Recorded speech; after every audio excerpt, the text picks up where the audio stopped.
No, sí se refiere la reforma específicamente cuando vuelve o incluye una obligación que tenemos desde hace 14 años para cumplir el artículo 127, fracción segunda, que pone límites a nuestras remuneraciones, y esta Corte ha omitido el cumplimiento de esta obligación. Ahí es donde se refiere a esta interpretación literal. Nos obliga a cumplir el texto literal de la Constitución.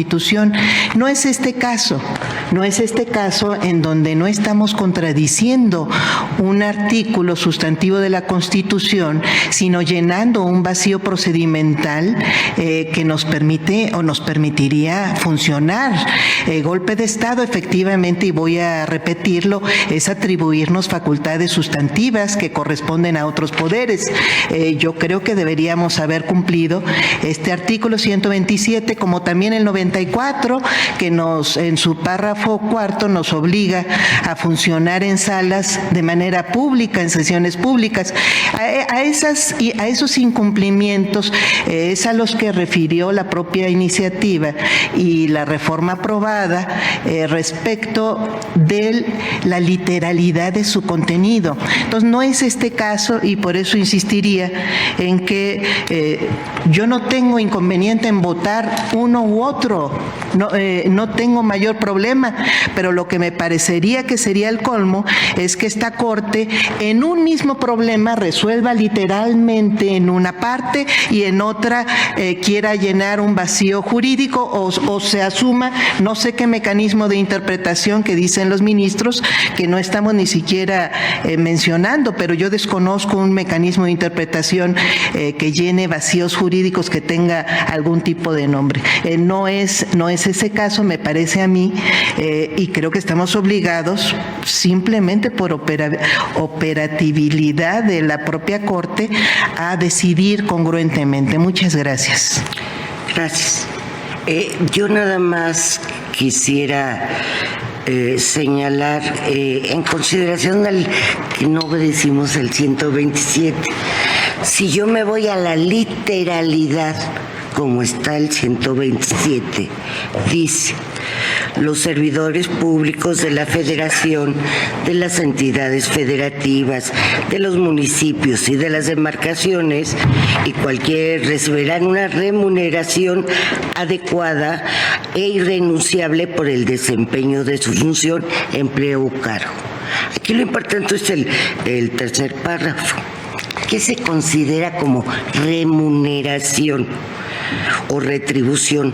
Toda percepción en efectivo o en especie, incluyendo dietas, aguinaldos, gratificaciones, premios, recompensas, bonos, estímulos, comisiones, compensación y cualquier otra, con excepción de los apoyos y los gastos sujetos a comprobación. Si yo me voy a la literalidad de este precepto, pues no solamente son las remuneraciones que se reciben en efectivo, sino cualquier otra prestación que se recibe en especie. Es literal. Y el 94, antes de la reforma, sí establecía que los salarios o sueldos del Poder Judicial Federal, congruentes con los principios internacionales de garantías procesales, serían irrenunciables y no podrían ser disminuidos en el empleo de su cargo. Y también es literal. Pero bueno, ya no... No, sí, me permite, por sí, favor, claro, pero ministro. me permite terminar, nada más. Esa es mi apreciación, respeto su apreciación. Siempre ha sido una cuestión de criterios que es muy válido en una corte plural. Tampoco es un tema que en este momento tengamos que discutir. Lo haremos cuando veamos ley de remuneraciones. Ahí lo veremos porque el tema está planteado. Entonces será el momento de la discusión. Ahora, para poder poder resolver este punto que me parece que es el que tenemos que resolver en este momento y no pasar a tópicos que será en su momento y respetando el criterio de cada uno de los participantes que tendremos oportunidad de expresarnos en el tema concreto. Pero para situar el problema, la cuestión que estamos resolviendo ahorita, según recuerdo, usted votó porque no funcionaran las salas. Así es. Exacto. Entonces, usted se inclina porque sea una literalidad tal y como lo establece la Constitución. No, parece que no me escuchó. Sí le escuché, a lo mejor no se explicó, pero sí le escuché. Sí, ministra. Vuelvo a explicar mi punto. Yo lo que creo es que si ya se resolvió, porque eso no sé si se vuelva a votar, sería un poco absurdo, porque ya llevamos varias sesiones de sala funcionando y emitiendo resoluciones. Yo repito, si ya se resolvió eso, tendríamos que votar coherentemente esta otra parte y asumir si la regla es el funcionamiento con base en la integración de 11 ministros, pues asumir que nos corresponde una mayoría calificada de 8 y nos corresponde al mismo tiempo pues un funcionamiento del pleno de 11 que también lo venimos asumiendo.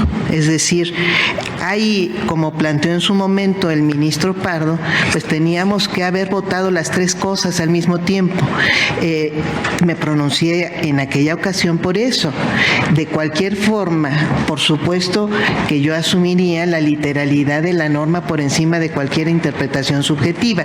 Sin embargo, aquí se está llenando, insisto, un vacío legal y en ese sentido tendríamos que asumir los tres puntos coherentemente. Esa es mi interpretación al respecto. Y sobre la norma de remuneraciones, ministra Norma Piña, en ese decreto que aprobó en 2009 el constituyente permanente, también conocido como Poder Reformador de la Constitución, se aprobó un artículo tercero transitorio que literalmente decía que podía corresponder la misma remuneración conforme al artículo 94 que usted menciona, la misma remuneración que venían percibiendo los ministros y ministras que ingresaron a esta Corte antes de la entrada en vigor de la reforma, que fue el 1 de enero de 2010. En este momento hay un solo ministro, que es el ministro Aguilar, que entró antes de esa fecha. Habemos 10 ministros que tendríamos literalmente, o conforme a una interpretación literal de la Constitución, que estar percibiendo una remuneración conforme al límite que establece la fracción 2 y conforme al concepto integrado que menciona usted de la propia remuneración, al límite de la fracción 2 de nuestro artículo 127 constitucional, que dice textualmente que corresponde o debería corresponder a la remuneración de la persona titular de la Presidencia de la República. Estoy de acuerdo. No es efectivamente esa discusión en este momento la que estamos haciendo, pero sí corresponde a la interpretación y a la reiteración del contenido literal de la Constitución que nosotros no deberíamos sobrepasar, y estamos sobrepasando en ese punto como en otros varios, y por eso es que queda la interpretación literal, que insisto, en este caso se trata de un vacío que estamos obligados a llenar. Gracias. La ministra Lenia dijo que era absurdo. Y sí voy a pedir que no se utilice ese tipo de adjetivos en este pleno, que los que hubieran votado porque siguieran existiendo las salas, ahora sostendrían que fueran 6 votos. Eso es lo que en pocas palabras comento. Que usted sigue interpretando. Que si ya habíamos decidido lo de las salas, eso nos llevaba a una interpretación de que tendríamos que seguir como pleno funcionando 11 ministros con 8 votos, al margen que ella votó en contra de esa que siguieran funcionando las salas, como lo hice también yo y como lo hizo el ministro Alfredo Gutiérrez.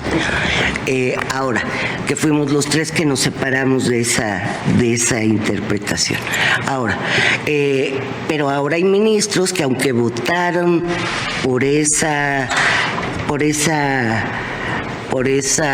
que siguiera funcionando las salas, ahora plantean que serían 6 votos. ¿Sí? La ministra Loretta Ortiz, usted acaba de decir que tenemos que funcionar con 6 votos. Con 6, sí. Además, dada la hora. ¿Lo haríamos el lunes? Sí. Yo nada más por alusiones, si quisiera comentar, porque me parece que es importante, que no sé bajo qué regla usted no me pueda reconvenir a no utilizar la palabra absurdo. Me parece que es inadecuado y sí tendríamos que ponernos de acuerdo muy bien en cuáles son los límites de la libertad de expresión argumentativa que tenemos las y los ministros. Entiendo yo que un límite obvio es no faltarnos al respeto personalmente, pero creo que no existe forma de contenernos, que usted nos contenga respecto de las palabras que utilicemos, respecto de nuestra argumentación. Yo insistiría en que me parecería absurdo, lo sostengo, lo reitero, que una parte sí adoptemos un método interpretativo y en otra parte no, cuando se trata de la misma reforma constitucional. Y efectivamente una función obvia de este Tribunal Constitucional pues es interpretar, pues esa es nuestra función.